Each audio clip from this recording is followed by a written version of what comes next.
Guys, tingnan nyo yung bintana namin, oh. Pag winter, para siyang chiller. Ayan.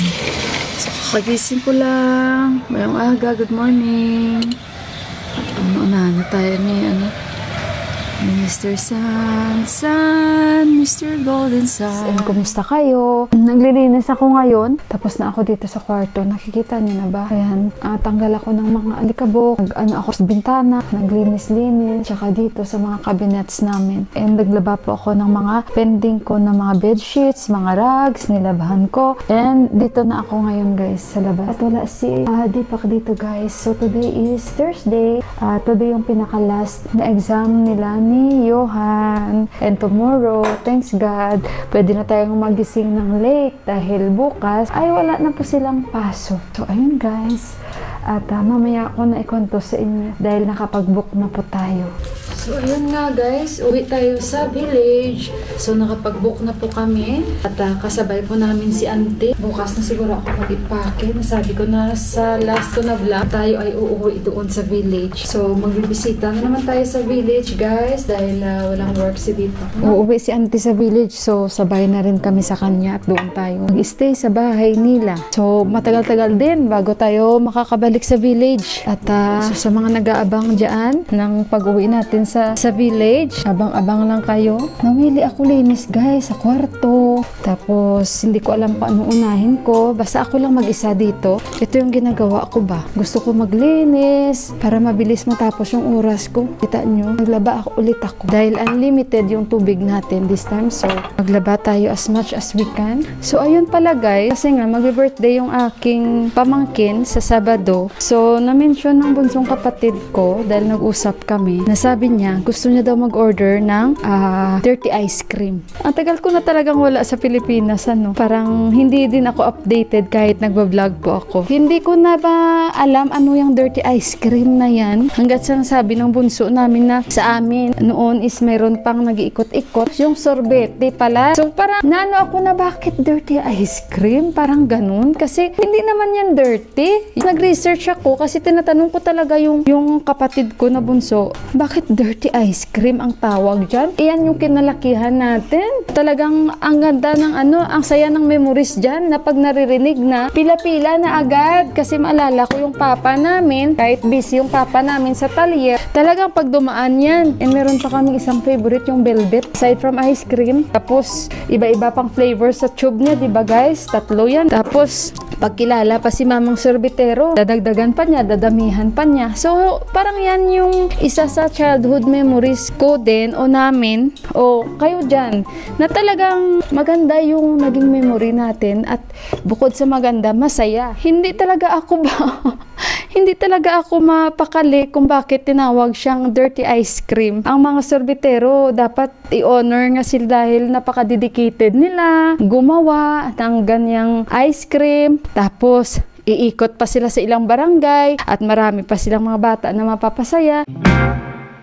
Yun pala guys, na napanood ko pala sa isang documentary, may isang yaya na may alaga siya na ibang lahi na bata. So dumaan niya, nakita ng bata. So nagsabi yung bata na, "Yaya, I want ice cream." Tapos wala daw pambayad o pambili yung yaya. So sinabihan niya daw yung bata na yun na ibang lahi na, "That's dirty ice cream." So kasi daw, nang dahil sa wala daw siya pambili, yun daw ang sinabi niya. Sana wag lang tawagin yung ganun kasi kahit paano ba, kumbaga yan yung kinalakihan natin. Yan yung nakilala. Noon, Magnolia lang ata na naabutan ko. Magnolia, yan yung pinaka-favorite ko rin na mahal din. Kahit diba? Yung bunso namin sabi, yun na nga parang hindi naman yan dapat tawagin ng dirty ice cream kasi hindi man yan dirty. Ang sarap-sarap nga yan. Kaya dapat bigyan din sila yung kumaga appreciation tapos tawagin lang na dirty ice cream. Instead, pwede namang tawagin delicious ice cream. Mouth-watering nga yan.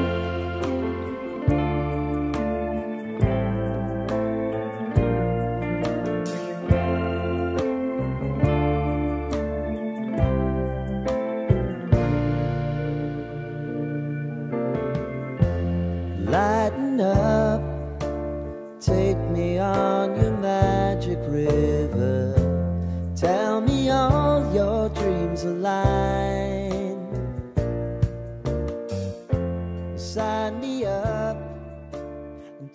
about. So guys, dito ako kay Kuya. Kain ako ng chicken chow mein. Dahil matagal po ako hindi nakakain. So mag-snacks ako guys. Nag-order ako 1 plate chicken chow mein. Sabi nga ni Kuya, ang tagal mo hindi na nakakain ng chow mein. Ako matagal na talaga.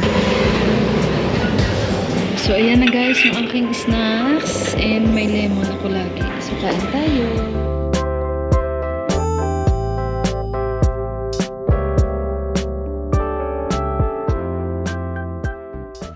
So, dito ako guys, tapos na akong kumain. Ang gagawin pala dito, hindi bahay.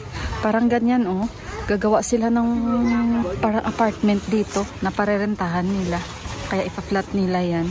Tapos ganyan yung gagawin nila. Parang kwarto-kwarto. May mga renta dito sa harapan namin. Ito yung may-ari, oh. Yung matanda. Mukhang mabait naman sila. Kasi tinanong ko yung kapitbahay namin.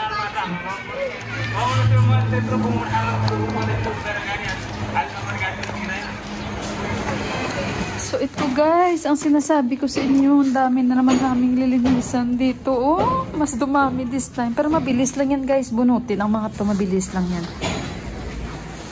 Hopefully pagbalik galing village, malinisan na namin to. Kasi dumami na naman sila. Sige lang. Itong bayabas namin, oh, napakaano ito, matibay, palaban. Sige lang, oh, dami na, oh. Di bali, mabilis lang yan. Yan. Tingnan nyo mga kamilya ni Ama. Ang dami-dami. Ayan. O, basta pag winter, guys, labasan yan silang lahat. Ganda, oh. Ayan, ang dami-dami. Tuwing winter lang talaga yan sila mamulaklak. Pag nalabas na yan sila, gupitin ko lahat, ilagay ko sa altar sa mama ko dahil favorite ni mama ang ganitong kulay. Yung rose pink, favorite niya yan. Tingnan nyo yung anahaw namin, oh. Ito yung pinatay ni Buwa na hindi siya nagpaalam. Tapos, nagulat na lang kami, wala na yung anahaw. Pinictura ni Deepak, sinend niya kay Ama. Mahal na mahal ito ni Ama. Dito pa naman patayo si Ama at hawakan niya yung dahon at pagpapicture siya. Tapos, bumili si Buwa kasi sumama loob ni Ama, no? Bumili si Buwa ulit, nagtanim siya, guys. Alam nyo saan? Doon siya nagtanim, pero wala na. Namatay na yon. Namatay na. Yan. Yung tanglad ko pala, bandin. O yan, tingnan nyo, ang dami na rin dahon. Oh. Yan. So, yung gagawin nila, guys, parang apartment pala. Yan. Parang apartment daw. Guys, tingnan nyo ito, oh. Sabi ni Deepak, ano daw ito? Tama ba ako? Ito daw yung ginagawang kandila. Oh, gulo. Nakalimutan ko. Ayan, oh. May nalabas. Yan, sabi niya. Ayan, oh. Guys, imagine nyo, malaki itong pine tree namin. Malaki yan siya. Tapos, ang taas niyan. Imagine nyo nung lumindol. Naggaganon talaga siya, oh. Oh. Kahit ako, hindi ko nga siya masisi kasing matigas ng katawan niyan. Buwa to, nagtanim. Maliit pa ito dati. Maganda daw ito pag talagang lumaki na siya ng lumaki. Ito naman, ako ang bumili nito. Tinanim namin ni Buwa. Actually, corner-corner yung tinanim namin. Di nung nilinis dito, tinanggal. Ayun, di ko na nakita. Tinanggal na niya. So ito na lang yung natira. Kaya buhay. Ako at nagtanim dito eh. Ako nagtanim niyan. Kasi si Buwa yung iba. So, and guys, at saka yung poinsettia namin, yung pears namin, wala nang dahon, naubos na. Sige lang, magdadahon lang yan siya ulit after ng winter. Ganun talaga. Kahit yung poinsettia, nagdadry na yung mga dahon niya. Kahit na yung poinsettia doon, guys, makita, ano ba yan? Ay, labas tayo. Ayan. Ayan. Nagdadry na rin yung mga dahon niya. So, yan guys, parang apartment pala. So, marami na namang ang titira dyan, no, sa harapan namin. Isisiminto kasi nila yan lahat. Tapos, yan, patayuan nila ng ganyan. Parang kwarto-kwarto ba. Marami na namang tao dito sa harapan namin, guys. Okay lang yun. At least parang may buhay yung aming harapan din.